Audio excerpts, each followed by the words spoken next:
Oh, hello. My name is Mara, and welcome to Books Like Whoa.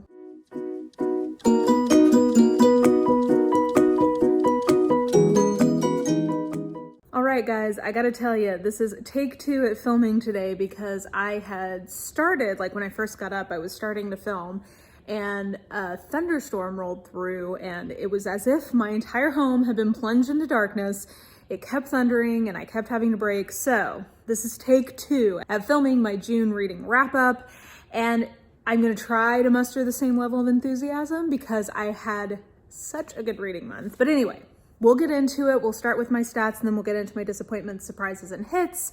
I do want to mention that at the end of the video, I'm going to have a little housekeeping. So if you are a regular viewer, I encourage you to stay for that. And yeah, I guess we'll go ahead and get going. Fingers crossed that Odin doesn't decide to interfere again. Okay, so like I mentioned, very good reading month for me this month. Kind of in the middle of the month, I had a little bit of a realization that I needed to chill a bit on all of the structured kind of plans that I had and lean more into mood reading. And ironically, I ended up still reading a lot of the things I had planned to read, but I just have allowed myself a lot more mood reading. It is the last day of June, so technically I probably will finish one more book because I have 4 going right now. I have Catherine House, The House in the Cerulean Sea, Death Comes as the End, and Secret Adversary all going, so I expect that I will finish one of those today probably, but I'm gonna go ahead and call it. So in the month of June, I've already read 27 books, so very prolific, for a total of 8,343 pages and an average book length of 309 pages. The average age of book I read was 7 years old, and the average amount of time a book had been on my TBR was 6 months. Great. Both of those are right on the money of where I like to be. In terms of genre, a pretty typical mix for me. I think contemporary romance was my biggest, but then if you grouped all the different kinds of nonfiction I read this month, that would be in second place, followed by different flavors of sort of general fiction. So like general fiction, historical fiction, or classics would come after that. Then sci-fi and fantasy, and then mystery and a little historical and speculative romance thrown in there at the end. So a pretty typical mix for me, which is what I like to see. Then I had an average rating of 3.33. Part of that is that I did have 2 DNFs this month that was dragging my average down. And yeah, you can see I had a pretty typical mix of ratings, a lot of 4 stars and 4 4.5 stars. And I think it's all of those 4 stars and the 4.5 star that are making me feel like this was like just such a great reading month. And then normally I would at this point talk about all the challenges I addressed. And I did, you know, I made progress on Operation Sci-Fi. I read a classic. I got through arcs. I worked on a secret TBR that you guys haven't seen yet. I did make progress on a lot of the different challenges I have going, but in the spirit of giving myself a break from focusing on that so much this summer, I'm not gonna do the full rundown the way I normally would. So I'll just leave it at that I did make progress in a lot of my challenges. Maybe towards the end of the summer, we can recap where I am challenge-wise, but for now, we'll just leave it there. So let's start by talking about some disappointments. I only had 2 that I felt like were actually worth discussing, and then we'll go from there. Okay, so there's 2 disappointments I wanted to mention, one of which I gave a 2.5 star and one of which I DNF'd. The one I gave a 2.5 star to was Mr. Malcolm's List by, I believe, Suzanne Allen. And I think, so I got this as an ARC, and I got this because it was being pushed by the publisher. I read the description and it sounded like kind of a take on Pride and Prejudice, but a little more on the rom-com-y end of things. It's called Mr. Malcolm's List because Mr. Malcolm has this list of all the things that he wants in a wife, and there's this lady of the ton who he sort of snubs because he's just not that into her, basically. And as revenge, she hears about this list and she contrives to have this girl meet him who appears to meet all of his list criteria, and then she's going to snub him after he's fallen in love with her, and surprise, surprise, they actually fall in love. She's not that into the whole duping him thing. I don't know. This just really didn't end up being that great. I didn't think. I'm trying to even think of something meaningful to tell you because it's been almost a month now since I've read this, because I read this at the beginning of the month and it was just so kind of blah. Like, I thought that there were parts of it that were charming, but and the characters were okay. I just think that the way the plot progressed made no sense. It reminded me a lot of sort of fan fiction where when it gets collected into a book, sometimes it reads a little funny because the pacing is off because it was originally written to be so serialized. It kind of gave me a little bit of that, but it never got like a second pass kind of tightening up of the structure of the plot. So I felt pacing wise, this one just like didn't work. And I wanted to mention it because it is quite hyped, I feel like, in circles of like new historical romance titles coming out. I do think this is a reprint. So I also wonder if this is a reflection of a different era of historical romance. I don't know. I just kind of want to put it out there that I didn't think this one was all that great. Not my personal favorite. And then the DNF I had that I wanted to mention was Fall, or Dodge in Hell by Neil Stephenson. And you'll get a full rundown of my thoughts on this one in my Operation Sci-Fi Part 2 vlog, which I think is coming out in like a week and a half or so. I've already finished doing it and uploading it and everything, but I think it doesn't come out for another week and a half. So basically, this is a situation where had it been a shorter book, I probably would have kept going in it because what I read of it was like a 3-ish star. Like it was fine. There was like nothing terrible about it, but it's like almost 1,000 pages long. And for a book to be that long and for me to finish it, I've got to be into it. Like I'm not going to stick with a book that is so long and will take me so long to get through if I'm just not that into it. Like it goes against every principle I have as a reader. And I did make a rule in my Operation Sci-Fi that if a book was more than 500 pages, I was going to give myself permission to DNF because it's just a tremendous amount of time to invest in a book if you're only going to give it 2 or 3 stars. So this is one where I wouldn't like steer someone away from this because I can see somebody else being more into this book. It's sort of a alternative consciousness kind of sci-fi thing where somebody dies, but they have their like mind frozen or preserved so that it can be later, you know, like you can be brought back to life of like your consciousness into a machine kind of thing. But it takes a long time to get there. There's sort of like a dystopia bit happening. It just wasn't like fully my thing and I wasn't going to make myself keep reading it. So not the worst, but I did read probably the equivalent of like 300 pages of a book that I ultimately then DNF'd, which is always a bummer. But it was just not really for me, and I don't know. I think the reviews on it were also pretty mixed, so I'm a little surprised it ended up getting nominated because the reviews did seem to be pretty mixed. I don't know if it's because Neil Stephenson just has like a really strong reputation as a sci-fi writer, and so he sort of, almost like how Meryl Streep gets nominated for everything at this point. I didn't know if maybe that's kind of the rationale. I don't know. It wasn't for me. How about that? Okay, and then we'll segue into surprises / a disappointment. So I read both last year's standalone suspense from Nora Roberts and this year's standalone suspense from Nora Roberts all in one go. The reason I wanted to put this in surprise is that it's been, I've commented upon this before, but it is interesting watching Nora Roberts develop in terms of her overall sort of like stylistic choices and tendencies as a writer of this type of book, how they are changing over time. Because here's the deal. These are ostensibly kind of romantic suspense standalones, and they are not really. These are really more like slice of life contemporaries that have suspense and romantic elements in them. Spoilers, I guess, but right now I do have this on one of my end of the year lists because I really did like this one. And I put it in general fiction because there is a suspense element to this. Like there's a kind of a mystery piece and there is a romance that happens, but I don't think that's how either of these books read. Both of them continue something that she did, I think, kind of for the first time, or like, no, I guess that's not true. She did this in Blue Smoke. My favorite book from Nora Roberts is The Obsession. And both of these books do the same thing The Obsession did, and her book before this one, which was Shelter in Place, also did this, which is you meet one of the protagonists as a child and you follow them from childhood to adulthood. And part of that journey is that something suspensey happens. Like in Shelter in Place, there was a mass shooting. In this one, there's like really intense descriptions of child abuse, just FYI. In this one, there is a kidnapping at the beginning of a child and then like a racial hate crime. So like those are the things that are happening at the beginning of the characters' lives. Then they kind of like move, they grow up and like you see how that event actually impacts the person they become. And then they meet somebody and start to have a romance with them, and then everything comes together at the end. Bing, bang, boom, we're together with the person, and that lingering effects from that first crime are finally addressed. This is a formula from her I actually do really like. Like, I love The Obsession is my favorite book from her. We've talked about that. I really liked Shelter in Place, and I really like this book.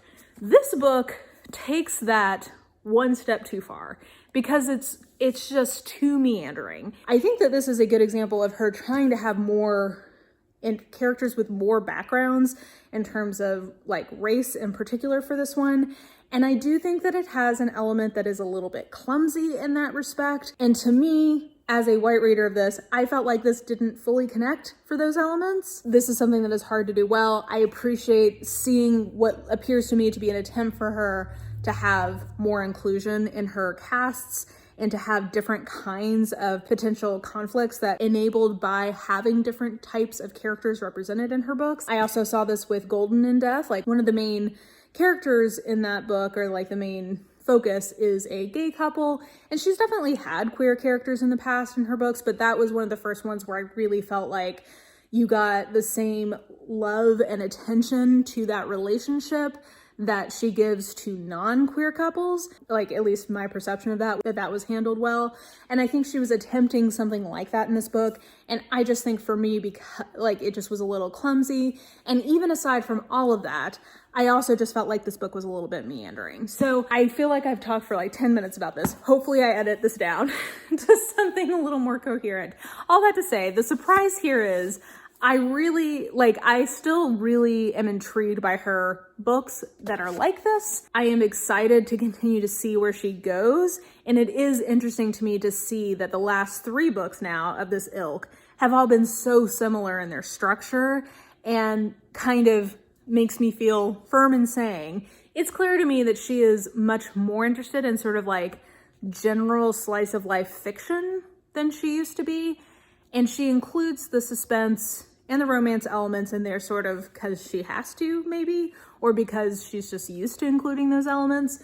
But that's not where the energy of these books are anymore. It's much more just like character studies, and really like character studies of children who have experienced trauma and how that impacts their life as a whole. So anyway, surprising, rambly thoughts about the Nora Roberts standalones I read this month. A surprising / disappointing mystery I read this month was The Silence of the White City by, I believe, Ava Sana Garcia, I believe is the author's name. This is a mystery and translation from Spanish, where apparently this has been a really big hit. It's the first of a trilogy of books. All of them are set in Spain, and they feature, like, the main character is basically a police detective, and in this one they are investigating a serial killer that appears to be like a copycat of a serial killer who was already put in jail previously. And the reason this was kind of a surprise to me, well, first of all, I have to tell you, this is a book I really think I could have loved a lot better if it were not for the one, I guess, 2 critiques that I have of it. The surprise bit here for me was I was expecting more of sort of like a serial killer procedural, which I guess this is, but it honestly reads a lot like a Dan Brown thriller. Like, it's that kind of like very fast paced, like ritual. There's a lot of emphasis on like the ritual of things. So I would recommend this to people who kind of like that page turnery quality to a thriller suspense type thing. So that surprised me. That wasn't exactly what I was expecting. And that was a positive surprise. Unfortunately, to me, the translation of this is really not great.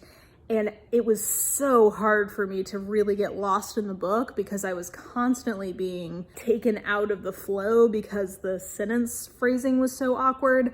I think that the choice, my guess here is that it was the choice of the translator to try to adhere more closely to the original Spanish than some translators choose to. And in doing that, it creates phrasing that doesn't really read very smoothly to an English ear. So in Spanish, completely, I'm sure a perfectly lovely prose choice, but in English, if you do a more literal one-to-one translation, it just kind of reads oddly. I don't know. That was my guess as to what was going on. But for me, I found the translation incredibly distracting. And then I also thought that the end solution literally made me laugh out loud because it was so just like dumb. Like, honestly, I just felt like it was dumb. So those two things kept me from liking it more. But I would still, read the back of it. If you think it sounds intriguing, I think it's worth giving a try, because if you like that sort of really propulsively readable summer thriller, I think this could work for other people better. And this has been a huge hit in Spain. So I think, again, if it wasn't in translation, maybe it just reads better in general, and it's been very popular. So kind of a surprise, because I was expecting more of a straightforward mystery. Another surprise was A Touch of Stone and Snow by Mila Vane, and I really enjoyed this. I gave this 4 stars. I would probably call this a fantasy with strong romantic elements, but it kind of is one of those ones that straddles the line between fantasy and romance, like a Grace Draven kind of thing. And I guess the reason I put it as a surprise is that I've realized that the reason that this series from Mila Vane isn't like my favorite, and I don't just like love it the way that I love the Iron Seas series, because the Iron Seas, honestly, all of those are probably 4.5 or 5-star books for me. Like, I love that little quartet of books. These I enjoy, like I like them, but I don't love them the same way. And it's because I think this is an angstier version of a Mel Jean Brooks / Mila Vane. And I'm just somebody who personally, like, angst is not my favorite mode in fiction in general. So it is interesting though to watch her write things that are angstier. And when I look back, the original novella of this series that came out like years ago that I loved does have a high degree of angst. It's called The Beast of Blackmore. It is angsty, but I think because it's a novella, it works better for me. And so these longer books that have this higher angst factor are just like, I enjoy them. Like, again, I gave this a 4-star. I really like this, but it doesn't just like sing to me the same way. But I will say, I very much enjoyed the kind of macro plot things that were happening in this one. We are making progress in the overall kind of direction of where this world is going. I think the world is really interesting. I like how the gods of this world actually like walk and interact amongst our mortal characters.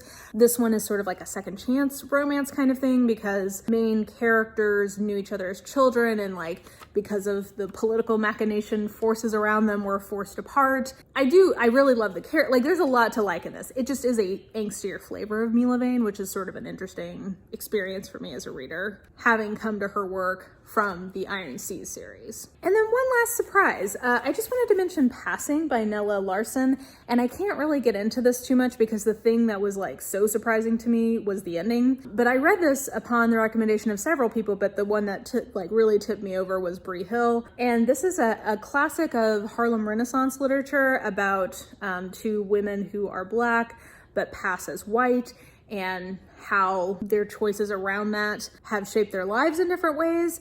And it's very short. It's a very quiet book in some ways, but in other ways not. And I can't tell you specifically what really surprises me in this, but thought that this was a book that like went there in a way that I thought was very thrilling. Like, I very much enjoyed the like, ooh, like this went there kind of moment towards the end. So yeah, I've seen a lot of recommendations for this around, and I guess I would just like add to it. In this moment of like looking for some Black classic literature, I would definitely heartily recommend this. It's, like I said, it's short, and it does, I think, kind of pack a punch at the end. Now I have 7 hits, and I need to try to move quicker because, oh my gosh, this video is gonna be so long. Okay, so one hit I'm gonna mention is Race to the Sun by Rebecca Roanhorse. I talked about this at length at my mid-month check-in, so I guess I won't get into this that much, other than to say that even still, weeks later, this just still feels like such a warm hug of a book. If you were looking for really fun middle grade fantasy, I definitely recommend this. I gave this one 4 stars. I also gave 4 stars to The Shadows by Alex North. And I think by the time this goes up, the giveaway will be over, but FYI, I did have this going as a giveaway on my Instagram page, kindly provided or facilitated by Macmillan Audio. So they allowed me to listen to this early. I really enjoyed it, and they said, hey, let's do a giveaway. So we are giving away 10 copies of this. And I just appreciate, I basically told them like kind of as an open door, like, hey, anytime I really like one of your books, like arcs, and you guys want to do a giveaway, let me know. So I appreciate them being so generous to continue to do that for my subscribers. But anyway, I really enjoyed this. This is a great example of a book that breaks some of my rules, because you guys know, if you watch this channel, I don't usually like a dual timeline in a mystery thriller. Basically, I feel like it is usually covering up a structural weakness in the mystery itself. And then if you really think about it, you're like, well, that wasn't very exciting. The only thing building suspense was intercutting between these two different timelines. And I just tend to think that that belies often a weakness in how good the mystery itself is. The other thing is, I think you often end up being more invested in one timeline than the other. And so when you're in the one timeline that you don't like as much, you're sitting there like, yeah, get back to the thing I actually am interested in. I will say I did slightly prefer the present timeline in this one, but I think that this is an example, kind of like The Broken Girls, which I like The Broken Girls better than this, but like The Broken Girls, it's one where I actually think the past timeline has enough interest in and of itself that it holds my attention. There's a creepy AF kid in that past timeline who like really gave me the heebie-jeebies. Something happens very early in the book in that timeline that literally made me go, oh, like I didn't see that coming. And I want to make a comparison here to a popular movie of the 2000s, but I can't because that would be a spoiler. But that was when I was like, oh, okay, Alex North, like you're really kind of getting to me. I felt like the reveals in this were really well handled. Just generally, I thought this was a super solid kind of serial killer-y type mystery. So the setup is that in the past, there was this ritualistic killing in this small British town, and it appears that there may have been a copycat of those killings over the years, but the original perpetrator like went missing. One of them did. And so you don't know if it's a copycat killer or the original killer, but there's reasons why it being the original killer seems unlikely. Anyway, you should just read it for yourself. But I thought this was a really good like mystery, like kind of a whodunit, somewhere between a whodunit and a thriller. And it definitely also has like suggestions of supernatural stuff in it too. All around, I really like this. 4 stars. Definitely recommend if you're looking for like a good mystery this summer. And again, I appreciate Macmillan Audio for so kindly giving away 10 copies to my followers. Then we have The End of Policing by Alex Vital.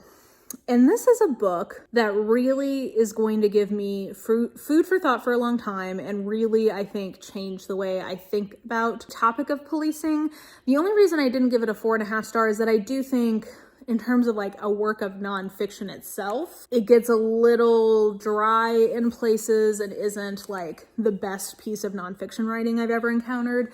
But in terms of the information, it is very thought-provoking. And basically, he is making the argument that police force in the US as we know it today cannot be reformed because it is fundamentally rotten to its core in terms of what the institution was originally set up to do. I think the parts of the book that are most successful is when he's really diving into the history of where our traditions of policing come from in the US. He does get into some of the history of that in the UK and in Canada. It's definitely focused in the US, but I think that is a really interesting and compelling history or argument from history. And I think the part that I find really thought-provoking and really has been helpful in shaping kind of my lens or paradigm through which I'm viewing a lot of the Black Lives Matter protests that are happening and kind of calls to defund the police, etc., is a point that I've actually heard police making before in different podcasts I listen to. And I think him really bringing this argument more fully together is the police, like basically we've gotten to a point in American life where anytime you have any kind of problem, the only social service that we are routinely funding are the police.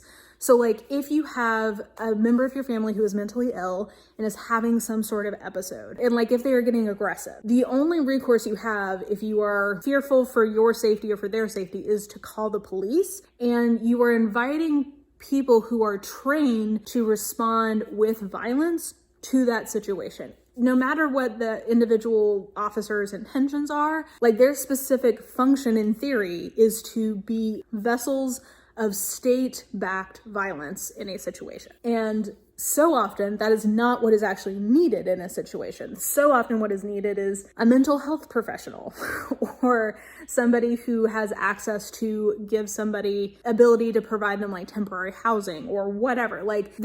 I think that I've heard police themselves say, we are responsible to do too many things. Like we're expected to be all of these different functions, and we are not trained to do that.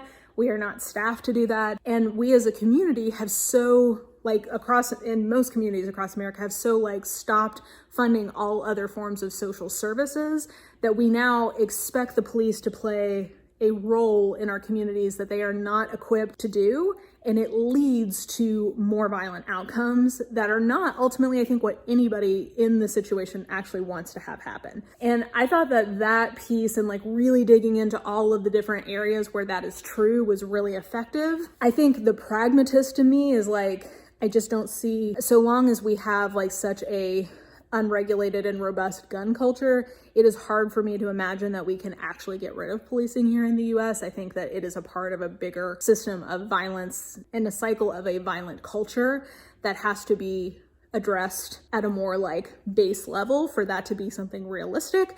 But I think that it makes an incredibly compelling argument of how and why we could start to fund non-police social services to address community issues that do not require somebody trained to be violent to intervene in a situation. So it was really thought-provoking. It's given me, I think prompted a lot of looking at other resources it referenced. And I think it's one of those books that will send me kind of down a line of thinking that I am excited to explore. And it's definitely one I would recommend. I believe that the ebook for this is free right now, or at least it was at the time I got it. So I would recommend picking this up. While it's not the best piece of nonfiction writing I've ever encountered, I do think it's pretty solid and pretty readable. Very difficult reading in a lot of ways, but I think really thought-provoking and thoughts that are worth having, thinking, exploring, whatever. Whew, okay. I'm running out of steam here and I still have 4 books to talk about. And they are 4 books that I am really excited to talk about because these are my 4, I had 4 4.5 stars. And if you don't know my scale, a 4.5 star is a favorite of the year kind of situation. So let's start with The Man in the Brown Suit by Agatha Christie. So I think I mentioned this in my mid-month check-in, but I really enjoyed this book.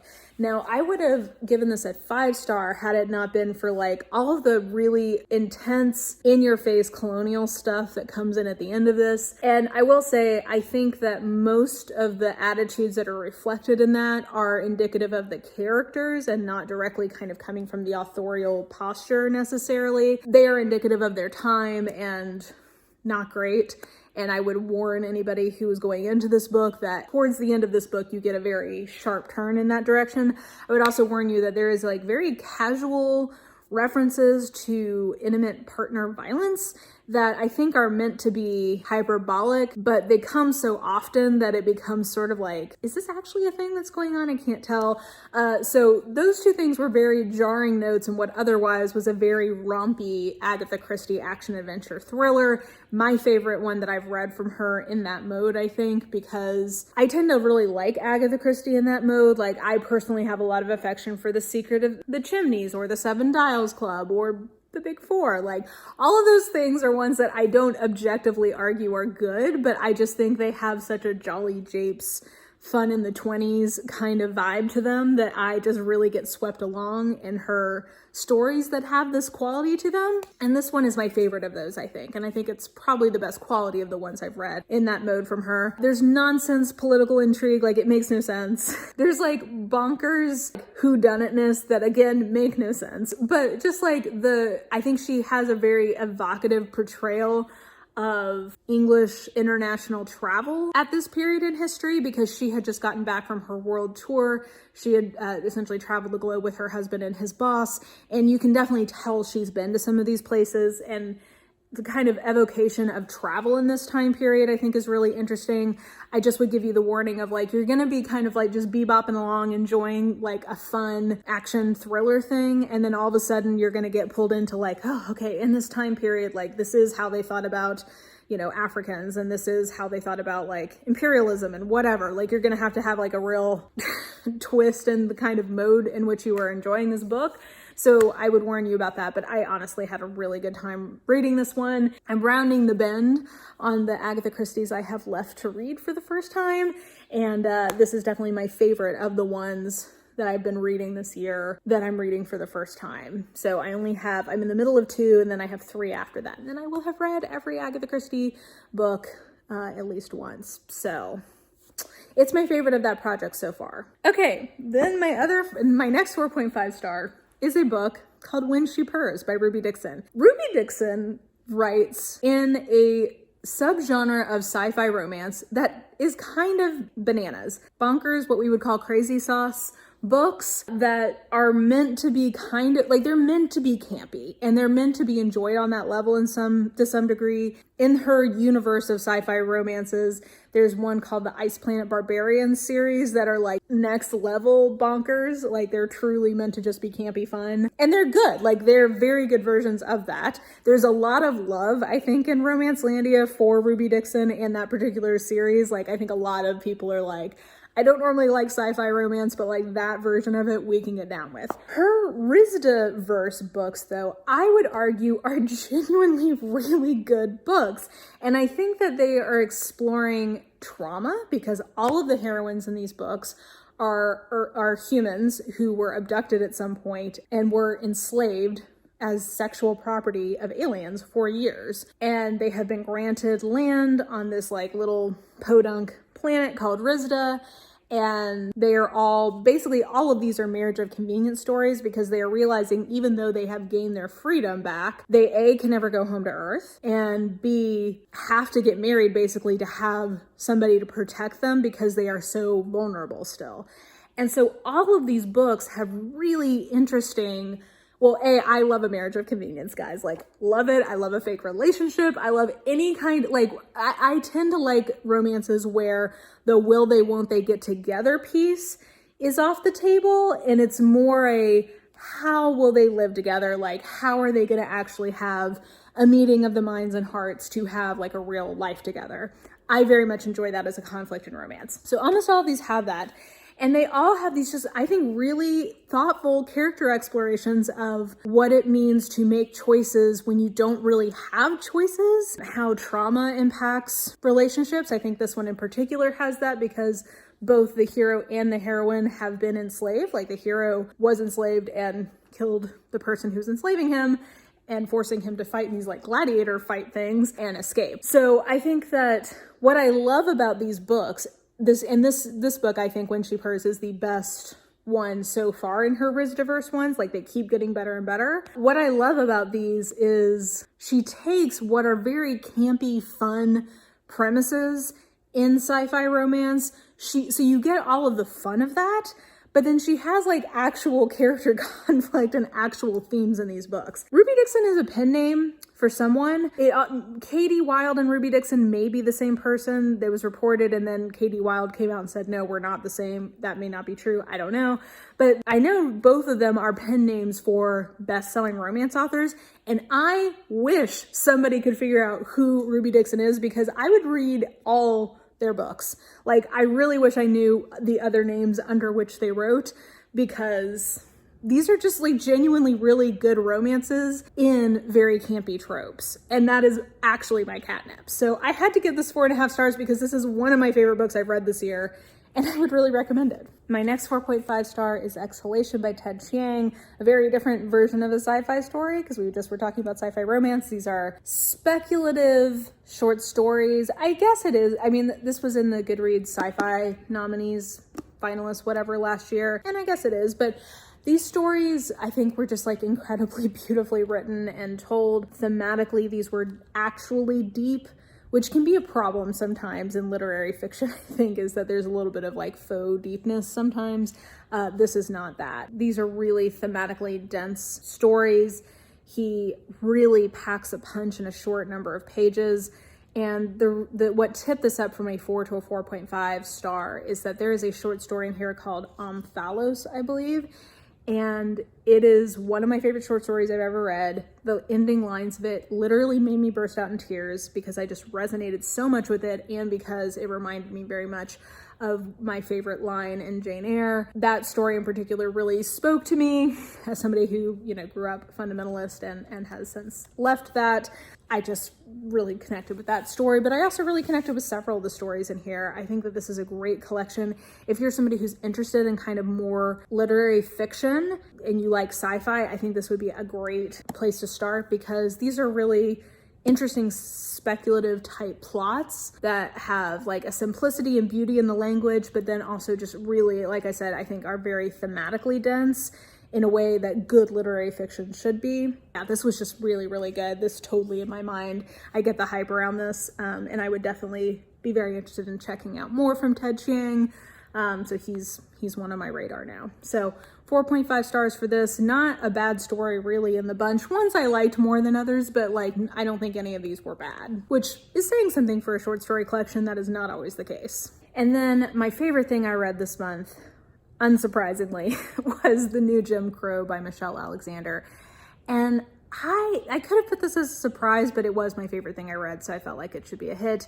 I was expecting to enjoy this book because it is a book that I have seen, I've seen its argument referenced so many times in other books that I have enjoyed. And I should say books I've enjoyed, but also I am a prolific listener to podcasts.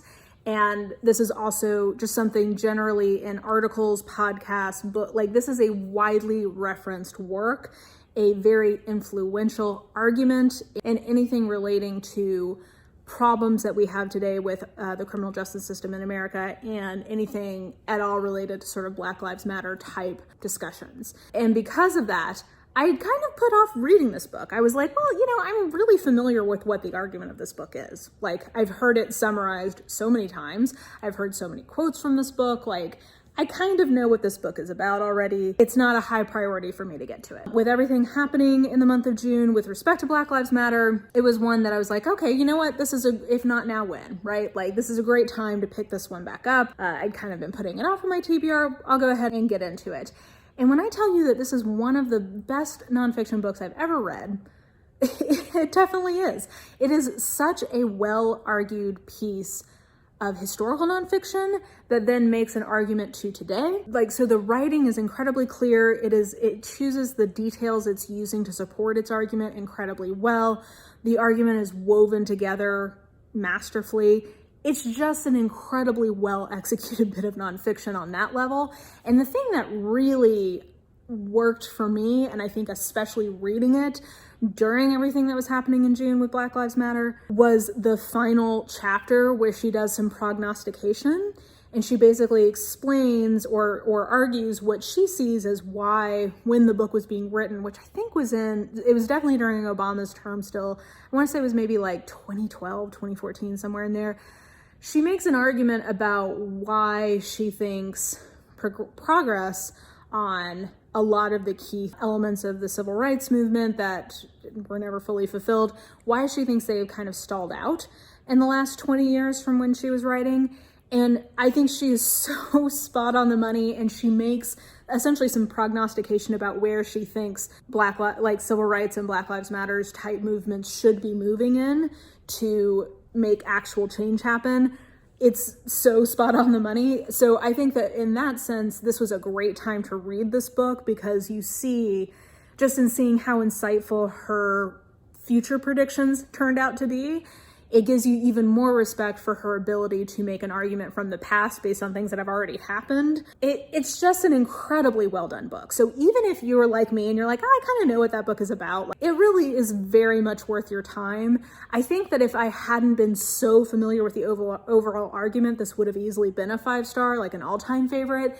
And I don't think it quite blew my mind in that way, but I have such respect for just the way this book was put together as a work of nonfiction that I cannot help but stand on that bit, much less just how great the actual content is and how relevant the content is. Just as a work of nonfiction, this is just great. So this was definitely my favorite thing I read this month. Not an original pick, but I really recommend making some time for it. And I think now is a great time to be reading it. And actually with that moves us very nicely into a little bit of housekeeping. So it's been interesting, guys. The last month, I have grown more than I've ever grown in the history of my channel. People, for some reason, YouTube started promoting my Where to Start with Classics video like nobody's business. And I've seen a lot of activity over on that one, and that has helped people find the channel, which is great. If that's how you found me, hello, welcome. Because of that though, and actually, you know, I've been growing at a much faster clip in general over the last 6 months.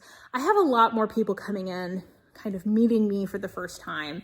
And sometimes they don't always have the full context of sort of who I am, what I'm about, where I'm coming from. It leads to people who enjoy a few videos from me, and I can see this in the progression of the comments as they start commenting on videos.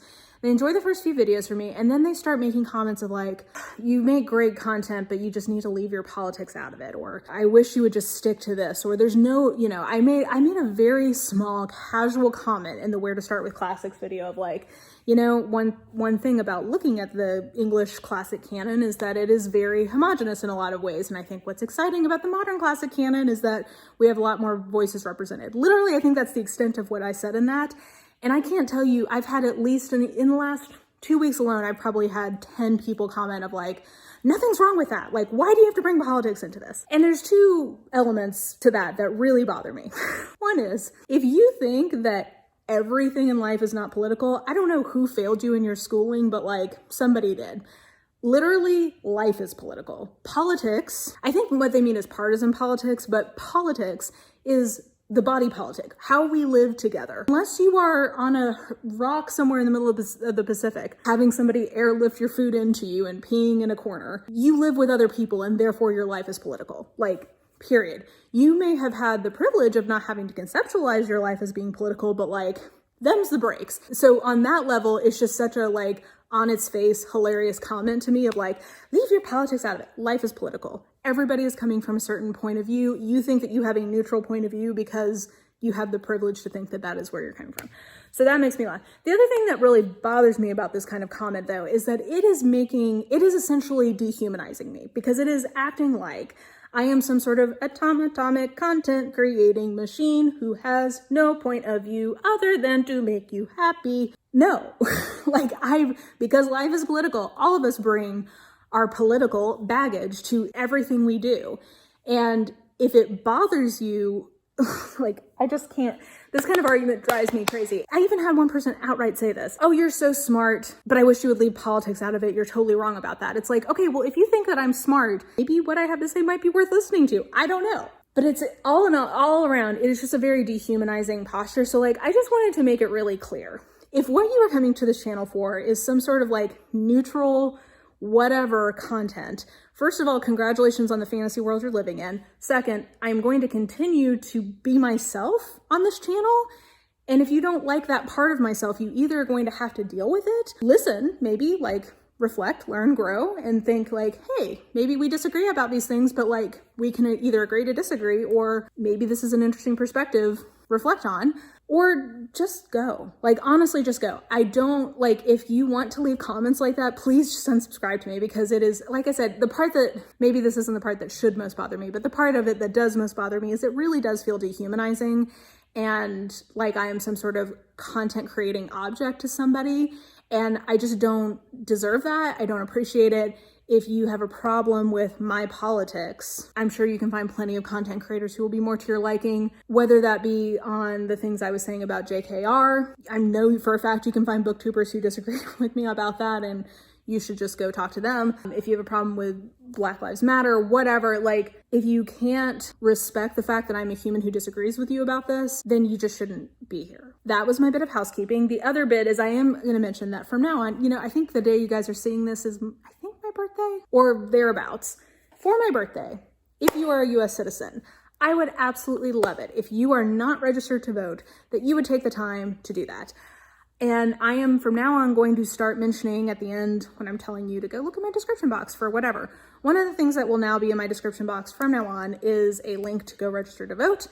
It is so important. I think that there's been very few times in US electoral history where the difference and the stark difference between what you are voting for has been laid before you. Everybody has the right to vote. So in my description is a link to register to vote here in the US if you are a US citizen. States are varying in their ability to allow mail-in ballots, but I know here in Tennessee at least, that our courts have ruled that we are going to be able to have mail-in ballots I think for all of our elections for the rest of the year because of the pandemic. You know, get your ballot early, make a plan to vote, and please vote. Because of the pandemic, a lot of the organizations that work to help people register to vote are not able to do their normal activities. Normally they would be at like high school graduations or college fairs or whatever to help register people to vote. And they can't do a lot of those in-person events anymore. So it is even more important now than ever to remind everyone that we need to register to vote and we need to make a plan to vote and vote in your local elections, your state elections, your federal elections. Like,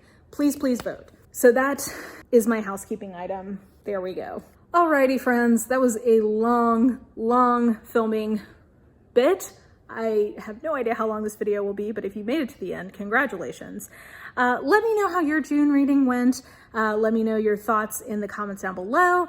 And yeah, I think that will do it for now. So if you enjoyed this video, please like, subscribe, follow me on the social medias if you are so inclined. I have all that information listed in the description box below, along with a link to register to vote. And yeah, I think that will do it.